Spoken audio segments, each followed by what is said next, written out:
क्या कभी ऐसे मसीही लोगों को आपने देखा है जो अपने आप को मसीही कहते हुए परमेश्वर के नाम की, उसके वचन की निंदा करते हैं और परमेश्वर का मजाक उड़ाते हैं, और जिनको लगता है कि परमेश्वर के रास्ते, परमेश्वर के कार्य सब बस बकवास है। आप सोच रहे होंगे कि मैं आपसे क्या पूछ रहा हूँ, लेकिन ये बात सच है।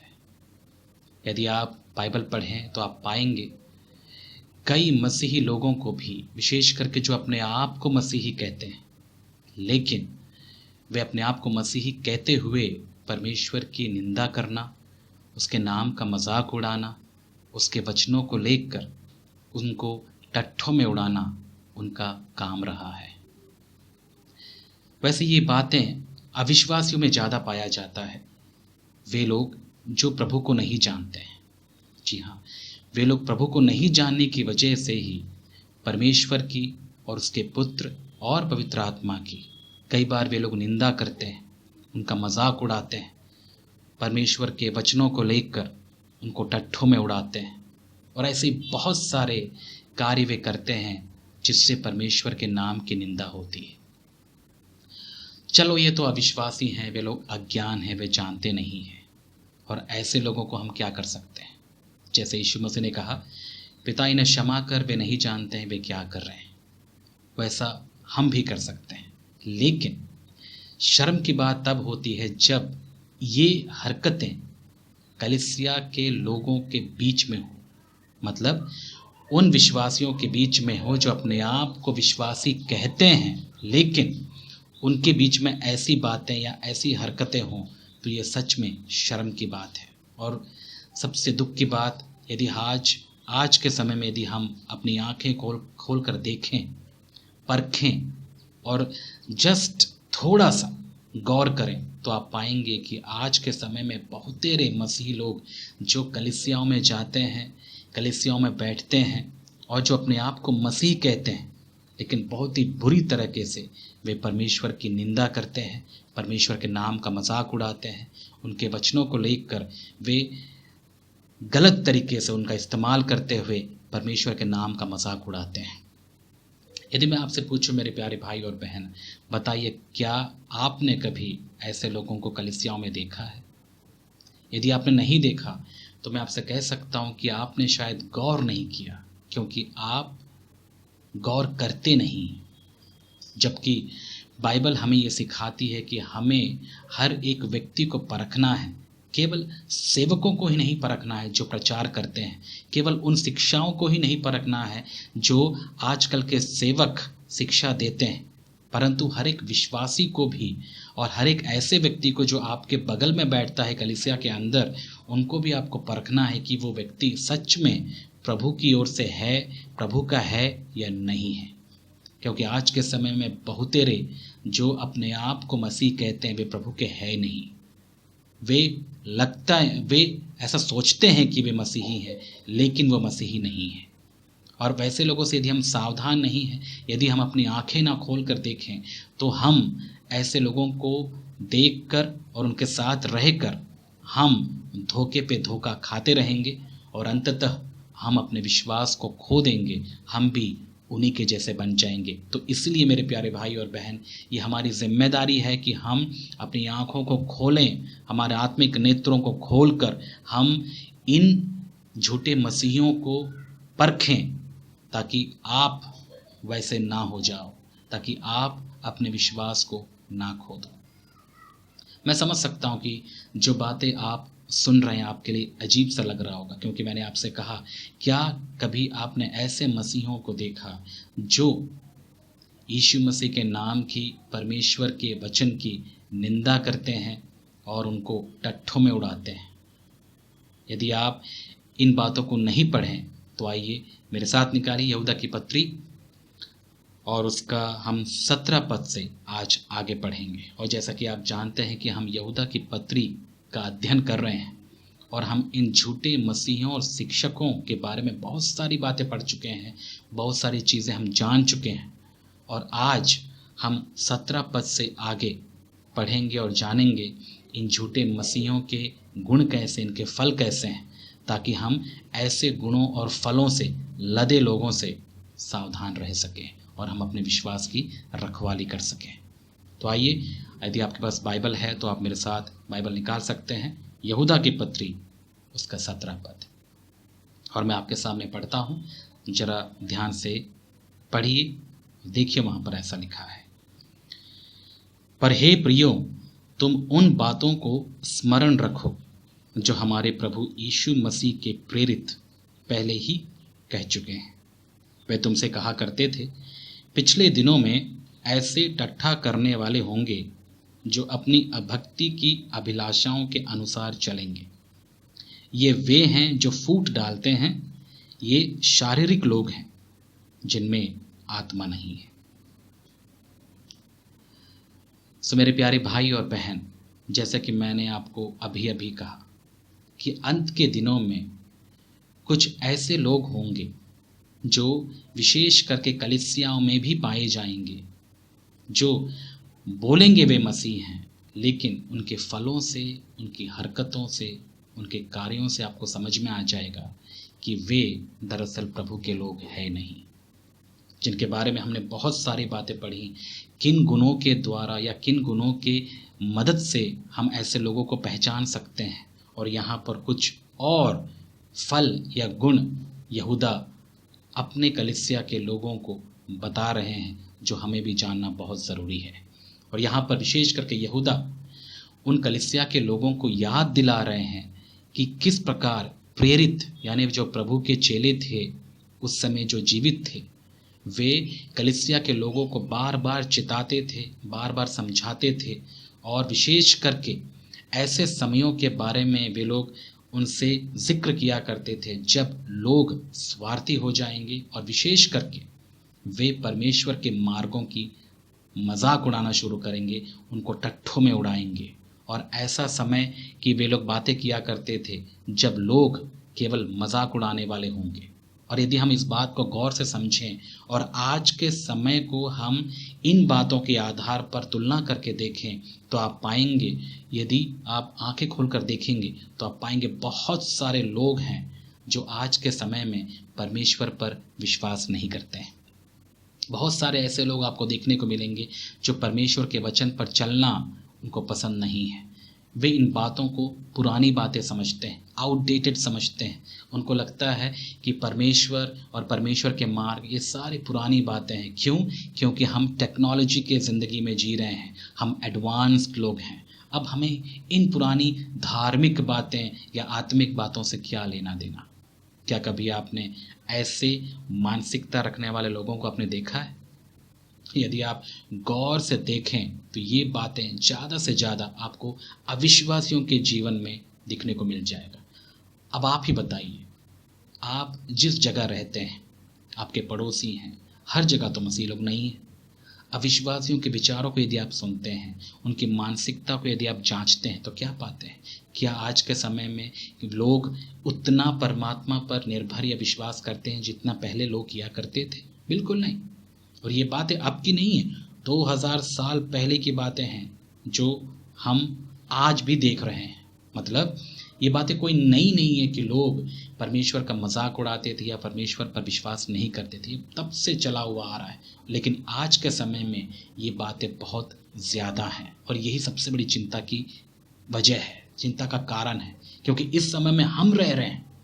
और सोच के देखिए, इस समय में जब लोग परमेश्वर पर विश्वास नहीं करते, उस पर भरोसा नहीं रखते, निर्भर नहीं होते, तो सोच के देखिए इस समय में जब हम रह रहे हैं तो कितना ज़्यादा ये विचार और ये मानसिकता हम पर प्रभाव डाल सकता है, हम कितना ज़्यादा प्रभावित हो सकते हैं।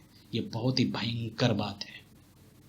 और कोई शक नहीं है कि कई विश्वासी इन अविश्वासियों के प्रभाव में आकर अपने विश्वास को वे लोग खो दिए, और बहुत से लोग उन्हीं अविश्वासियों के समान हो गए जो आज रहते तो हैं कलीसियाओं के अंदर, लेकिन उनको परमेश्वर पर विश्वास नहीं है, उनको परमेश्वर के वचन पर विश्वास नहीं है। वे लोग मात्र अपने आप को धार्मिक जताकर कलीसियाओं में बस जाते हैं, और एक धार्मिक रीति रिवाजों के द्वारा वे लोग अपने आप को मसीही जताते हैं, और उसी से ही वे लोग संतुष्ट हो जाते हैं और कहते हैं हम मसीह लोग हैं, ये हमारा धर्म है। और ऐसा कहते हुए वे बस अपने आप को संतुष्ट करते हैं। लेकिन याद रखिएगा, परमेश्वर सब कुछ देखने और जांचने वाला है। वो सब कुछ जांचते हैं, सब कुछ देखते हैं। क्या परमेश्वर को पता नहीं कौन प्रभु का है और कौन नहीं है? क्या परमेश्वर नहीं जानता कि ये लोग ढोंगी हैं? क्या परमेश्वर नहीं जानता ये लोग अपने मतलब के लिए कलीसियाओं में आ रहे हैं? क्या परमेश्वर को नहीं पता कि वे लोग अपने जीवनों के द्वारा परमेश्वर की निंदा कर रहे हैं, परमेश्वर का मजाक उड़ा रहे हैं, परमेश्वर के वचनों को वो आलोचना कर रहे हैं? क्या परमेश्वर को नहीं पता? परमेश्वर को सब पता है। इसलिए मेरे प्यारे भाई और बहन, आपको भी इन बातों को जानना बहुत ज़रूरी है। इसलिए अपनी आंखें खोलिए और देखिए क्या हो रहा है। अविश्वासियों में ये बातें बहुत ज़्यादा पाई जाती हैं। वे आज के समय में, एक ऐसा समय जो हम जी रहे हैं जहाँ पर लोग परमेश्वर पर बिल्कुल विश्वास नहीं करना चाहते। वे परमेश्वर पर विश्वास ना करते हुए किस पर विश्वास करते हैं? खुद पर। ये सबसे बड़ी दुखी करने वाली बात है। वे अपने आप पर जितना भरोसा करते हैं उतना परमेश्वर पर बिल्कुल भरोसा नहीं करते। ये विचार कहाँ से आया? ये विचार यीशु मसीह का विचार नहीं है। ये विचार बाइबल का विचार नहीं है। बाइबल हमें खुद पर भरोसा करना या सेल्फ कॉन्फिडेंस के बारे में बिल्कुल नहीं बताता। बाइबल हमें सिखाता है कि खुद पर विश्वास या भरोसा मत कर, अपनी समझ का सहारा ना लेना, परंतु परमेश्वर पर भरोसा रख, क्योंकि वही विश्वास योग्य है, वही तेरे मार्गों को सीधा करता है। समझ में आ रहा है मेरे प्यारे भाई और बहन? बाइबल की शिक्षा यही है। लेकिन आप संसार में क्या देखते हैं? संसार में कुछ और ही मानसिकता के लोग जी रहे हैं। वे कहते हैं परमेश्वर कहाँ है? आज के समय में परमेश्वर नहीं है। आज के समय में केवल एक ही परमेश्वर है, वो है हम। मतलब मनुष्य अपने आप को ही परमेश्वर की जगह में रखने की कोशिश कर रहा है। वो खुद को ही परमात्मा या परमेश्वर जान रहा है, समझ रहा है। और इस विचार से प्रभावित केवल अविश्वासी नहीं है। दुख की बात है, कई विश्वासी भी ऐसी ही मानसिकता से वे लोग जी रहे हैं और ऐसे ही अपने आप को धोखा दे रहे हैं। इसलिए मैं आपसे निवेदन करता हूँ मेरे प्यारे भाई और बहन कि आप बाइबल के वचनों को पढ़िए और पढ़ते हुए आप आज के समय के लोगों की मानसिकता को आप तुलना करके देखिए कि क्या आज जो विचारधारा है बाइबल की विचारधारा से मिलती जुलती है या नहीं है। कहीं आपको ये विरोधात्मक तो नहीं नज़र आते? यदि आपको ऐसा लगता है तो आप सावधान रहिएगा। आज जो चल रहा है वो बहुत ही खतरनाक है। ठीक है, और इस बात पर आज मैं आपको कुछ बातें बताना चाहता हूं कि कैसे आप इन बातों से सावधान रह सकते हैं। बस मैं आपको जागरूक कराना चाहता हूं कि आप ऐसे मानसिकता रखने वाले लोगों से सावधान रहिए, क्योंकि इनके बारे में ये कोई नई बात नहीं है, पहले से ही बताया जा चुका है। क्या बताया गया है? यहाँ पर प्रेरित विश्वासियों को समझाते थे, सिखाते थे कि अंत के दिनों में टट्ठा करने वाले होंगे। टट्ठा करने वालों का मतलब, यदि आप इंग्लिश में पढ़ते हैं वहाँ पर ऐसा लिखा है स्कॉफर्स, मतलब मजाक करने वाले। अब जब मजाक करने वाले हैं तो बताइए किस बात का वे लोग मजाक करते होंगे? अविश्वासियों के पास यदि आप जाकर यीशु मसीह के बारे में बताओ या परमेश्वर पर भरोसा रखने के बारे में बताओ, आपको क्या लगता है वो झट से उन बातों को स्वीकार कर लेते हैं? क्या आज के समय में वे उतना आत्मिकता पर जोर देते हैं जितना कुछ समय पहले लोग दिया करते थे? नहीं। यदि आप गौर से देखें, वे लोग बिल्कुल भी परमेश्वर पर, उनके वचनों पर, उनके वादों पर भरोसा नहीं रखते हैं। वे रखना भी नहीं चाहते हैं। वे लोग परमेश्वर की बातों को लेकर मजाक उड़ाते हैं, और विशेष करके अविश्वासी। और जैसे कि मैंने कहा मेरे प्यारे भाई और बहन, चलो वे तो अविश्वासी हैं, वे तो है ही ऐसे, उनके स्वभाव में ही यही है, क्योंकि वे अपने स्वभाव में ही, आदम के स्वभाव में वे लोग जी रहे हैं, जो कि एक विद्रोही भावना का स्वभाव है, जो कभी परमेश्वर के अधीन होना नहीं जानता। वे अपने आप को ही खुदा मानता है। ये बातें तब से चली आ रही है, कोई नई बात नहीं है। और ये बातें हमने उत्पत्ति की पुस्तक में भी पढ़ा। वहाँ से हम देखते हैं कि कैसे मनुष्य अपने आप को खुदा बनाने की इच्छा से कार्यों को करता रहा है। और यही धोखा है शैतान का, जो आज लोगों को वो दे रहा है। तब से देता हुआ आ रहा है, आज भी वो दे रहा है। और खुद शैतान कैसे बना? इसी विचार को ध्यान में रखते हुए, मतलब इसी विचार को जब उसने अपनाया, तब वो शैतान बनना या शैतान वो बन गया। क्या पढ़ते हैं हम बाइबल में इसके बारे में? क्या शैतान ने ये नहीं कहा कि मैं भी एक दिन खुदा के जैसा बन जाऊंगा, मैं बन जाऊंगा खुदा? मतलब उसने एक चाहत, उसके अंदर एक चाहत आई कि मैं एक दिन परमेश्वर के तुल्य हो जाऊंगा, यहाँ तक कि उससे ही बड़ा बन जाऊंगा। तो खुदा बनने की इच्छा ये नई कोई बात नहीं है। और अविश्वासियों में, और विशेष करके उनके विश्वासों में, उनकी मानसिकता यही है कि वे अपने आप को खुदा समझते हैं, वे अपने आप को परमात्मा की जगह रखते हैं और उनको लगता है कि परमात्मा कहीं नहीं है, परमात्मा हम ही हैं, हम ही खुदा हैं। ये गंदी सोच शैतान की सोच थी और इसी सोच से प्रभावित हुई हवा और बाद में आदम, जिसके बारे में हम उत्पत्ति की पुस्तक में पढ़ते हैं कि जब शैतान ने हवा को आकर बहकाया, भरमाया और कहा और उसको एक लालच दिया कि यदि तू परमेश्वर की आज्ञा को तोड़ेगी और इस फल को खाएगी तो क्या हो जाएगा? तू परमेश्वर के तुल्य हो जाएगी, तुझे अच्छे और बुरे का ज्ञान प्राप्त हो जाएगा जो केवल परमेश्वर ही जानते हैं।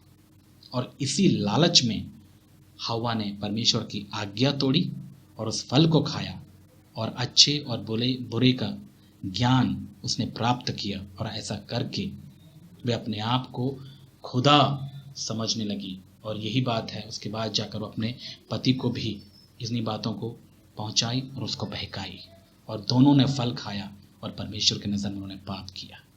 आप समझ पा रहे हैं मेरे प्यारे भाई और बहन, जो आज के समय में जो ज्ञान के पीछे जो भागने वाले जो लोग हैं, वे इसलिए इन चीज़ों के पीछे भागते हैं। ऐसा नहीं है कि वे लोग इस ज्ञान के माध्यम से दूसरों की हेल्प करना चाहते हैं या दूसरों की सेवा करना चाहते हैं। नहीं, वे लोग ज्ञान इसलिए प्राप्त करना चाहते हैं क्योंकि वे अपने आप को महान बनाना चाहते हैं, अपने आप को ज्ञानी समझना चाहते हैं और वे अपने आप को खुदा के तुल्य बनाने की कोशिश कर रहे हैं। इसलिए आज के समय में हर एक गली में आपको ज्ञान बांटने वाला मिलेगा जो अपने आप को कुछ समझता है। और ऐसे लोग कभी झुकते नहीं, वे हमेशा सोचते कि हम कुछ हैं, मतलब मैं खुदा हूँ, ऐसा उनका विचार है। ऐसे ही वे लोग जीते हैं, ऐसी मानसिकता से वे अपना जीवन को चला रहे हैं। मेरे प्यारे भाई और बहन, ये बहुत ही खतरनाक विचार है, ये प्रकार का विद्रोह है परमेश्वर के प्रति। एक ही खुदा है, हमको पता है, और वही रहेगा, वही था, वो है और वही रहेगा, और दूसरा खुदा हो ही नहीं सकता। और मनुष्य इतना ज़्यादा आज के समय में पागल है, अपने आप को खुदा समझने लगा है, और इसको बढ़ावा या प्रोत्साहन देने वाले कई धार्मिक लोग भी हैं जो हमको यही सिखाते हैं कि तुम अपने आप को जानो, तुम अपने आप को समझो कि खुदा तुम में ही तो है, तुम में ही तो उसके गुण हैं, तुम ही तो खुदा हो। हाँ, मैं ही खुदा हूँ। और कई लोग ऐसे ही सोचते हैं, मैं ही खुदा हूँ, और वे लोग हर प्रकार के गंदे काम करते रहेंगे, चोरी करेंगे, व्यभिचार करेंगे, काम, क्रोध, वासना, ऐसे गंदी चीज़ों से वे लोग पीड़ित रहते हुए और ऐसे चीज़ों में मस्त और एंजॉय करते हुए वे कहते हैं कि हम ही खुदा हैं। अच्छा, खुदा ऐसे घटिया काम करता है? खुदा चोरी करने वाला है? खुदा व्यभिचार करने वाला है? खुदा वासना से भरा हुआ है? खुदा ऐसा है? क्या परिभाषा है आपकी खुदा की? आपको नहीं लगता ये सब धोखा है जो शैतान उनको दे रहा है? और अविश्वासी कब से धोखा में धोखे खाते रहते हैं, और वे तो खाते ही हैं, इनके धार्मिक गुरु भी वैसे ही, वे भी ऐसे धोखे में पड़े हुए हैं। वे अपने पाप में मस्त रहेंगे, वे अपने गंदे कामों में लिपटे रहेंगे, वे अनाज्ञाकारिता में जीवन बिताते रहेंगे, काम, क्रोध, मदलोभ जैसे पापों के गुलाम रहेंगे, फिर भी वे अपने आप को संत और बहुत ही अच्छा जताने की कोशिश करते हैं। वे लोगों को धोखा अवश्य दे सकते हैं क्योंकि लोग हैं ही अंधे और बेवकूफ़, लेकिन क्या परमेश्वर को वे लोग धोखा दे सकते हैं? परमेश्वर की नज़र में वे लोग तुच्छ, नंगे और घटिया हैं। परमेश्वर उनके मनों को जांचता है। जब तक एक व्यक्ति पाप का गुलाम है, वो कितना भी अपने आप को भक्त या संत समझे, वो सब कुछ कूड़ा कचरा और बस गोबर है। इसीलिए मेरे प्यारे भाई और बहन, ऐसे मानसिकता रखने वालों से, जो अपने आप को खुदा समझते हैं, जो अपने आप को परमेश्वर समझते हैं, थोड़ा सावधान रहिए। मैं आपको सावधान इसलिए कराना चाहता हूँ क्योंकि ये बहुत ही घटिया सोच है जो आज के समय में हमको कलीसिया के लोगों में भी, यानी मसीह लोगों में भी देखने को मिल रहा है। आप यदि गौर से देखें, कई मसीह लोग हैं जो अपने आप को इस संसार से अलग कर ही नहीं पाते, अलग रख ही नहीं पाते। उनकी सोच और इस संसार की सोच में कोई अंतर नहीं है। आपको पता है यीशु मसीह को लोगों ने या उस समय के लोगों ने क्यों मार दिया? क्योंकि उनकी सोच, यीशु मसीह की सोच और उनकी सोच में बहुत अंतर था। उनका सोच कभी मैच नहीं हुआ।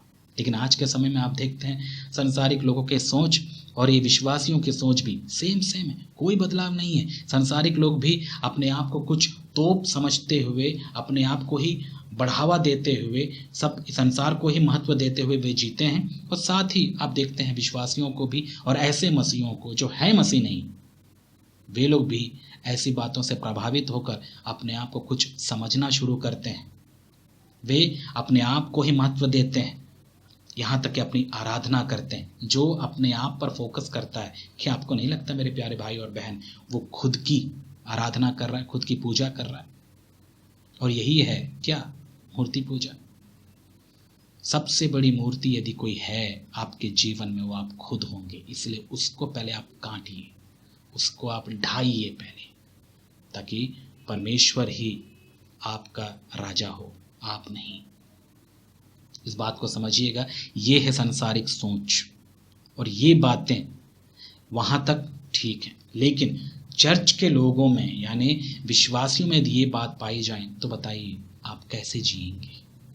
कितना दुखित ये समय होगा, जब कितना कठिन ये समय होगा जब ऐसे विचार के लोग आपको कलीसिया के अंदर भी दिखेंगे। और ये वही लोग हैं जो ढीठ होते हैं, वे झुकते नहीं, वे कभी भी अगुओं के अधीन नहीं होते, विश्वासियों के अधीन में नहीं जीते, वे परमेश्वर की बातों को नहीं मानते, और परमेश्वर के अधीन तो बिल्कुल भी ये लोग नहीं रहते। वे हमेशा अपनी इच्छाएं पूरी करने के पीछे ही लगे रहते हैं। उनका इच्छा ही उनके लिए परमेश्वर की इच्छा है। क्या आपने ऐसे लोगों को नहीं देखा?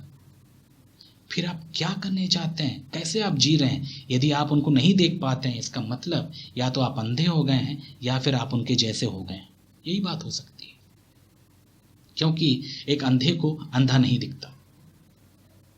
यदि आपकी आंखें हैं तो आप आंख खोल कर देखिए। परमेश्वर ने आपको आंखें दी हैं देखने के लिए, तो आप देखिए, हर एक अच्छी चीज़ को भी देखिए, हर एक घटिया चीज़ को भी देखिए। उन चीज़ों को देखिए जो प्रभु के जैसा नहीं है, उन चीज़ों से सावधान रहिए। और मैं आपको सच बताऊं, आज के समय में कई मसीही परमेश्वर के वचन पर निर्भर कम रहते हैं, और ये दुनियादारी के या फिर ये दुनिया वालों के जो फिलोसोफर्स हैं, जो अपने आप को ज्ञानी जताने वाले, जो अच्छे अच्छे विचार सुनाने वाले, उन लोगों के विचारों को ही वे लोग अपनाते हैं और उन विचारों के अनुसार जीते हैं। उदाहरण के तौर पर कई मोटिवेशनल स्पीकर्स हैं इस दुनिया में। भारत में तो आप पूछो मत, भारत में तो भरे पड़े, हर एक गली का कुत्ता एक फिलोसोफर ही है। ऐसी परिस्थिति है हमारे देश में, क्या करें? हर कोई ज्ञानी है और हर किसी को कुछ ना कुछ ज्ञान है, और वे ज्ञान कहाँ का है? वो संसारिक ज्ञान है, उनकी बुद्धि से आया हुआ ज्ञान, उनकी समझ का ज्ञान है। क्या वो परमेश्वर का ज्ञान है? बिल्कुल नहीं। परमेश्वर के वचन का ज्ञान है? बिल्कुल नहीं। वो संसारिक ज्ञान है जो वो यहाँ वहाँ से देख के, यहाँ से पढ़ के उन्होंने उस ज्ञान को क्या किया है? अर्जित किया है।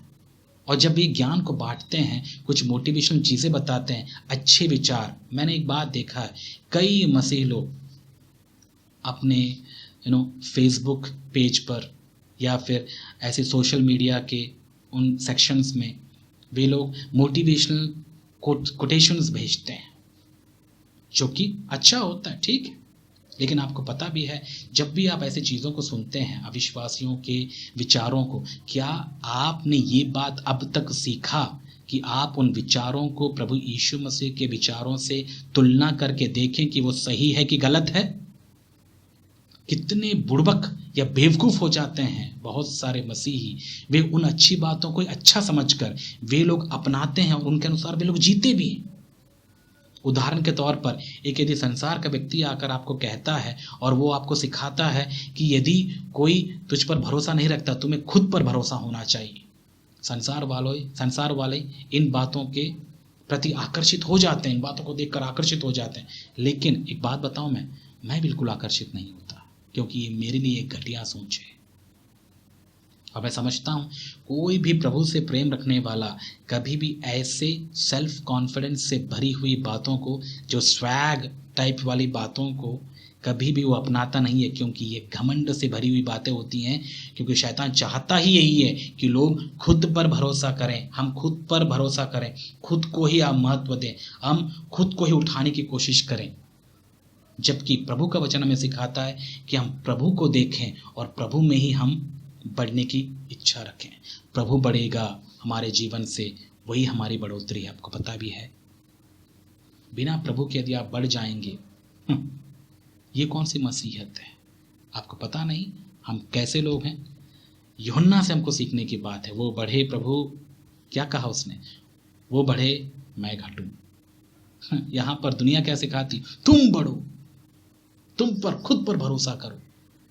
और ऐसे लोग, चलो अविश्वासी में तो धोखा खाते ही हैं, लेकिन आप जो विश्वासी हैं, आप जो अपने आप को प्रभु के लोग कहते हैं, कहीं आप तो धोखा नहीं खाते?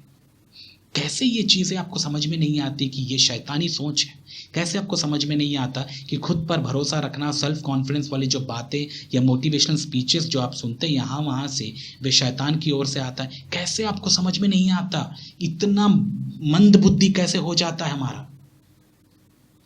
जबकि हम जो पवित्र आत्मा से भरे हुए लोग हैं, ये चीज़ें हमारे लिए बहुत ही ज़्यादा क्लियर है, हमको आराम से समझ में आ जाता है ये प्रभु की ओर से नहीं है। इसीलिए मैं आपसे बार बार कहता हूँ, ऐसे घटिया मोटिवेशनल स्पीकर्स की बात सुनना बंद कर दीजिए। इस संसार में बहुत सारे लोग हैं, कई तो अविश्वासियों की सुनते हैं, उनके विचारों को ही परमेश्वर का विचार समझने लगते हैं।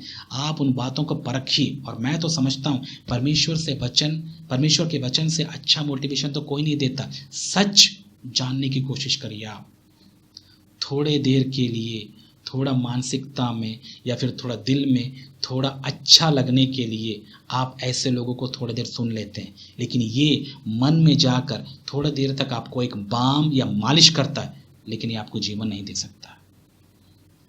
यही तो फर्क है परमेश्वर के वचन में और इस संसार के अच्छे सो कॉल्ड अच्छे विचारों में।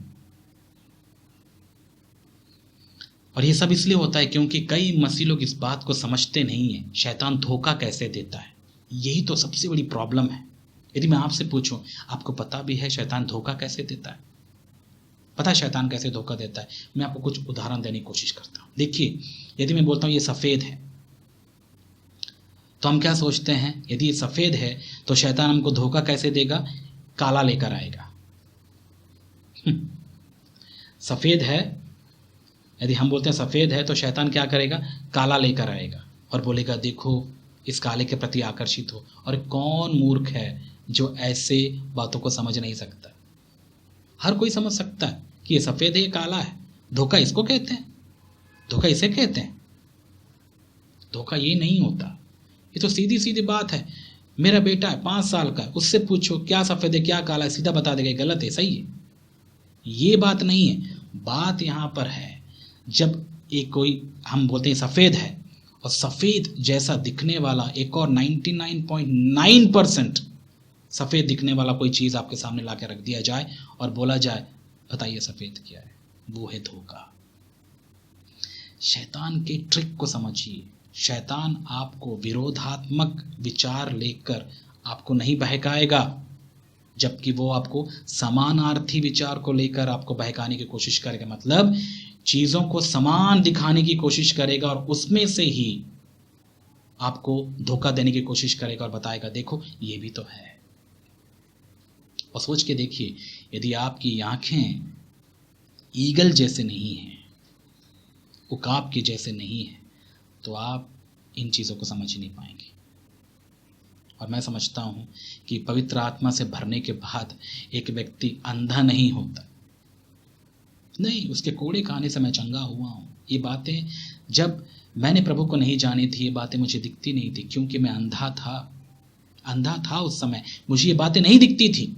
लेकिन मैं जब यीशु मसीह पर विश्वास किया, प्रभु ने मेरे आत्मिक आँखों को खोला है, ताकि मैं आत्मिक चीज़ों को परखूं और देखूं। और आज के समय में ये जो चंगा करने वाले जो लोग हैं, वे लोग शरीर की आंखों को खोलते हैं और बाद में फिर मरने के लिए छोड़ देते हैं, लेकिन ये खुशखबरी नहीं सुनाते कि आपकी आत्मिक आंखें भी यीशु मसीह के कोड़े खाने से चंगी हुई हैं, खुल जाती हैं।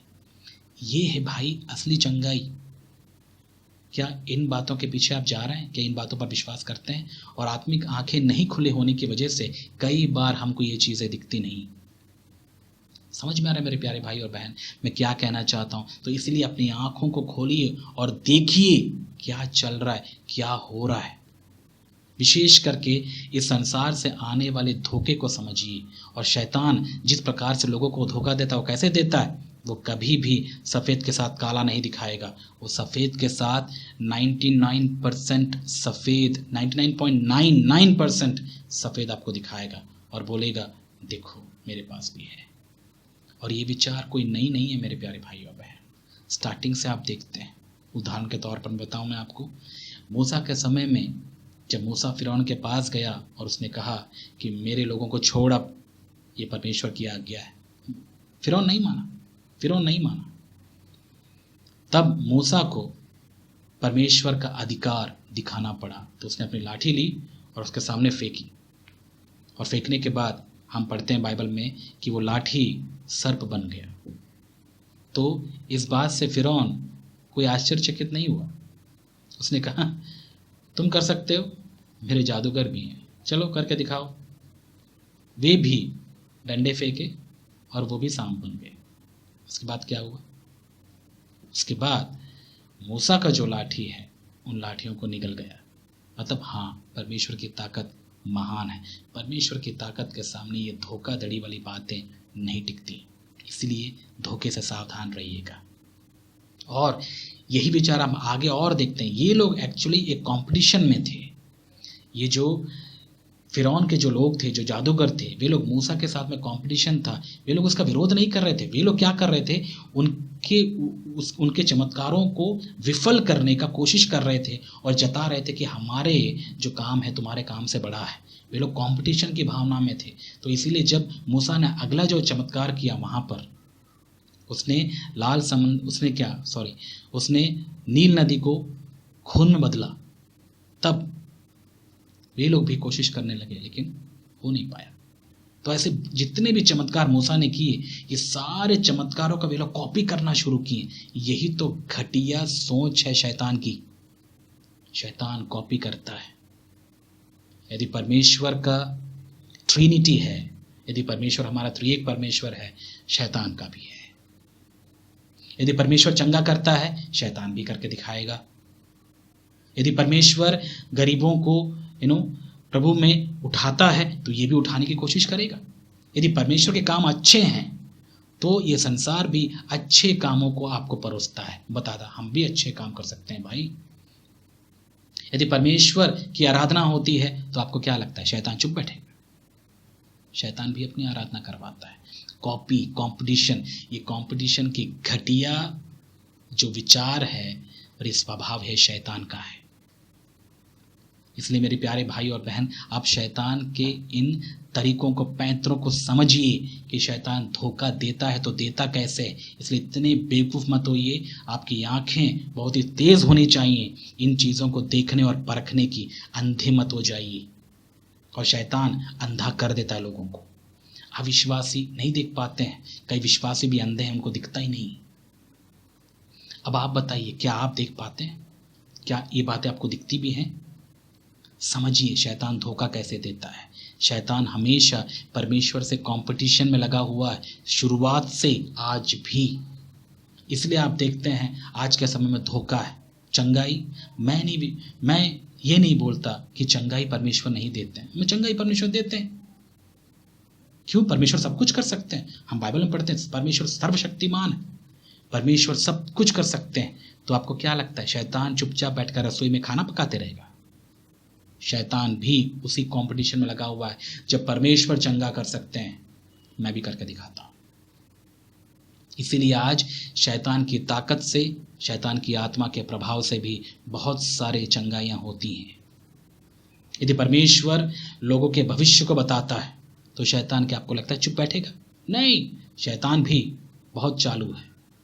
वो भी अपने दुष्ट शक्ति से तुक्के तो ज़रूर मारेगा, यदि उसको पता हो भी ना हो, लेकिन फिर भी वो तुक्के मारकर तुमको भविष्यवाणी बताने का और जताने का अवश्य कोशिश करेगा, आपको भरमाएगा। इसलिए आपने देखा होगा कई बार अविश्वासी लोगों में, कई बार आपसे जो आपके घरों में आ जाते हैं, कई अपने आप को कुछ समझने वाले अलग अलग पोशाक पहन कर वे आ जाते हैं, कहीं भीख मांगने आते हैं, कहीं ऐसा करने आते हैं, और वो आके आपके भविष्य के बारे में बता देते हैं। और भारत में कुछ ज़्यादा है ऐसा, और उन बातों को सुनकर हम लोग ढेर हो जाते हैं, ओह वाह क्या लग रहा है, मेरे बारे में सब कुछ बता दिया इसने। और आजकल तो कुछ एक नया ट्रेंड है, फेसबुक में अजीब अजीब ऐप्स हैं जो आपके बारे में बताता है। अरे आपके बारे में जानना है आपको, परमेश्वर के वचन में देखिए, आपको समझ में आएगा आप है कौन। और परमेश्वर का वचन आपको बताता है कि मनुष्य घटिया है, मनुष्य पापी है। ये बात आप नहीं जानना चाहते, अपने तारीफ को सुनने के लिए आप यहाँ वहाँ का ऐप का सहारा लेते हैं। मैंने कई प्रभु के लोगों को देखा है, वो ऐसे ही ऐप का सहारा लेकर, हाँ तुम बहुत ही बलशाली हो, तुम ये बहुत ही ये हो वो हो, अपने तारीफ को सुनने के लिए ऐसे ऐप्स में अपने आप का इन्फॉर्मेशन डाल के वे लोग अपने आप को दिखाना चाहते हैं, वो दिखना चाहते हैं और लोगों को दिखाना चाहते हैं, देखो मैं ये हूँ। अरे तुम किसको दिखा रहे हो भाई? परमेश्वर को दिखाओ, परमेश्वर सब जानते कि तुम कौन। इसीलिए ऐसे घटिया कामों में आप मत पड़िए। समझ में आ रहा है? तो ऐसे जो लोग आते हैं वो आपके बारे में जब बता देते हैं, आपके भविष्य के बारे में बताते हैं, आपके भूतकाल के बारे में कई लोग बता देते हैं कि तुम ऐसे, तो तुम यहाँ थे, तुम बहुत ही भाग्यशाली हो भाई, तुम्हारे साथ ये होगा वो होगा। हम लोग ढेर हो जाते हैं। मैंने कई विश्वासियों को देखा, बहुत मानते हैं ऐसी चीज़ों, पता नहीं किस मुंह से वे लोग अपने आप को विश्वासी कहते हैं। आपको पता नहीं है, एक बार प्रभु पर विश्वास करने के बाद इन घटिया हरकतों में आपको नहीं फंसना चाहिए। परमेश्वर ही आपके बारे में सच बताएगा, ये सब कुछ धोखा है। और विशेष करके जब ऐसे लोग आपके चौखट में आए, तो मैं तो आपको कहता हूँ आंख बंद कर लीजिए, कान बंद कर लीजिए, वहाँ से निकल लीजिए, क्योंकि वे आपके अंदर धोखे के बीज बोएगा, अविश्वास के बीज बोएगा। वो आपको अपने प्रति आकर्षित करेगा, अपनी ओर आकर्षित करेगा, परमेश्वर की ओर आपको नहीं लेके जाएगा। और यदि आप विश्वासी हैं और आपको इन घटिया हरकतों में मज़ा आता है, तो मैं आपसे कह देता हूँ परमेश्वर का दंड आएगा आपके ऊपर। और कई लोग ज्योतिष विद्या और कई लोग हाथ दिखाने के चक्कर में भी अपना टाइम वेस्ट करते हैं। कई लोग ऐसे संसार के लोगों को घर पे बुलाते हैं और हमारे भविष्य बताइए, ये बताइए, वो बताइए, दुनिया भर की बातों को लेकर वे लोग घर में एंटरटेन करते हैं ऐसे लोगों को। आपको लगता है विश्वासियों की सब शोभा देता है? क्या करते हैं आप? आपको इतना भी अक्ल नहीं कि वे जिस ताकत का इस्तेमाल कर रहे हैं वे सच में प्रभु की ताकत है या नहीं है? ये सब शैतानी ताकत है। शैतान कमजोर नहीं है। आप उसको ऐसा मत सोचिए कि शैतान ये सब कुछ नहीं कर सकता। शैतान भी आपके बारे में जानता है, आपके बारे में क्या, आपके पूर्वजों के बारे में भी जानता है, क्योंकि शैतान तब से रह रहा है। इसीलिए ये सब चीजें बताना शैतान के लिए कोई भी मुश्किल काम नहीं है। और शैतान के द्वारा जो चमत्कार होते रहते हैं यहाँ वहाँ इधर उधर, दुष्टात्माएं निकालना, ये चंगाई वो चंगाई, वो तो कर ही रहा है अविश्वासियों के बीच में। और आज के समय में विश्वासियों के बीच में भी ऐसा होता है। एक व्यक्ति पाप में जिंदगी बिता रहा है, लेकिन उसके द्वारा चमत्कार भी हो रहा है। समझ में आ रहा है मेरे प्यारे भाई और बहन? इसलिए मैं आपसे निवेदन करता हूं कि आप थोड़ा आंखें खोलकर इन चमत्कारों को परखिए। चमत्कारों के पीछे जाने वाला बंदा हमेशा धोखा खाएगा। आप प्रभु को जानिए, प्रभु के स्वभाव को समझिए, वो है हमारे लिए खुशखबरी। चमत्कारों के भूखे यदि आप हैं तो मैं आपको कह सकता हूँ, लोग आपको पानी में से आग निकाल कर भी दिखा देंगे और बोलेंगे देखो परमेश्वर का चमत्कार, और तुम उसको दंडवत करो और मानो यहाँ पर परमेश्वर है। कई लोग करते हैं ऐसा, कई लोग करते हैं ऐसा, लेकिन वे लोग परख नहीं सकते। याद रखिएगा, यदि परमेश्वर चमत्कार करते हैं तो शैतान चूड़ियां बैठकर कहीं कोठे में नहीं बैठा है। वो भी इसी कंपटीशन में है कि मैं कैसे परमेश्वर का विरोध करूं। याद रखिएगा मेरे प्यारे भाई और बहन, शैतान इसी काम में ही फंसा हुआ है और इसी काम को वो कर रहा है। वो धोखा विश्वासियों को ऐसा ही देता है। इसलिए यदि परमेश्वर के वचन हैं तो शैतान के भी अपने वचन हैं। परमेश्वर चाहता है कि लोग उस पर भरोसा करें, शैतान चाहता है कि लोग खुद पर भरोसा करें। क्योंकि यही तो शैतानी सोच है। शैतान ने खुद पर भरोसा किया, खुद को खुदा बनाया। वैसा ही शैतान आज लोगों को बहकाता है, उनको भरमाता और कहता है तुम्हें खुदा की क्या ज़रूरत है, तुम्हें परमेश्वर की क्या ज़रूरत है, तुम ही तो परमेश्वर हो भाई, और कहाँ है? वो तो दिखता भी नहीं है, तुम तो दिखते हो। और ये संसार के लोग धोखे पे धोखा खाते रहते हैं। और दुर्भाग्यवश आज के समय में ये विश्वासी भी इन्हीं विचारधारा से पीड़ित हैं। इसी मानसिकता में वे लोग अपने जीवन को जी रहे हैं। वे अपने आप को ना जाने क्या क्या सोचते हैं, क्या क्या समझते हैं। मैं आपसे पूछना चाहता हूँ मेरे प्यारे भाई और बहन, बताइए आप अपने आप को क्या समझते हैं? क्या समझते हैं आप अपने आप को? क्या आप अपने आप को प्रभु से बढ़कर समझते हैं? आपको नहीं पता हमारी औकात ही क्या है, हमारी औकात ही क्या है। आप समझिए हमारी औकात कुछ नहीं है।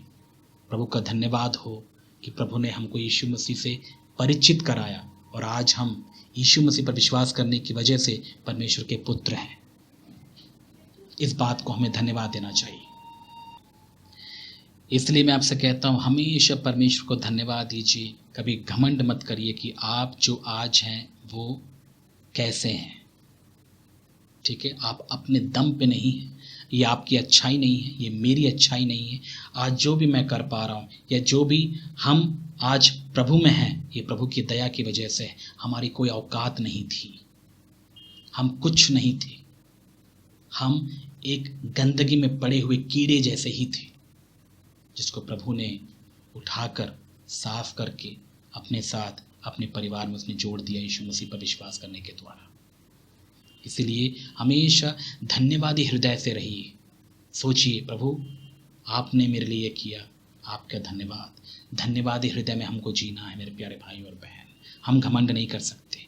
शैतान आपको घमंड दिलाएगा, शैतान आपको कुछ होने की या आपको कुछ जताने की कोशिश करेगा, बताएगा कि आप ये हो, तुम खुदा हो। और जब एक अविश्वासी सुनता है ये वचन तुम खुदा हो, पता है उसका गर्व से उसका सीना फट के बाहर आ जाता है।